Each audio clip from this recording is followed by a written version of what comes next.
นั่นถามเจ้าเรื่องหมากใหม่เจ้าก็ว่าเจ้าหูร้ายหมากใหม่เห็นบ่ หูอยู่ วันนี้ขอจะถามเจ้าประเภทใหม่อยู่แล้วเจ้าหูเบิดบ่ ตาหูอยู่เนาะ หูเบิดบ่ไม่ดูได้ไหมอะ ไปดูกับเป็นไม้แข็งๆเนาะ อ่าฮะไม่แกง ไม้แข็งไม้งามๆเนาะ ไม่ซักเลย ไม้สักโอ้มันไปกับหูทั่วโลกไม้สักที่ต่างที่ อ่าฮะไม่แตะเลย มันแต่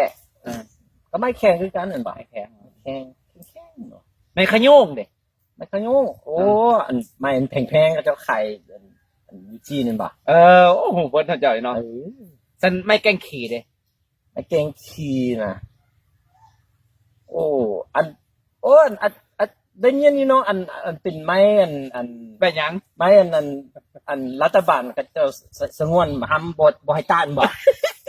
ใช่ป่ะ ไม่แกงขี่เป็นไม่สงวนรัฐบาลบ่ให้ตัด ได้ยินเลย โอ้เป็น บ่ได้อ่านอยู่หนังสือพิมพ์ก็บ่แม่นล่ะ มันจะเบิดแหละเดี๋ยวนี้ อ๋อ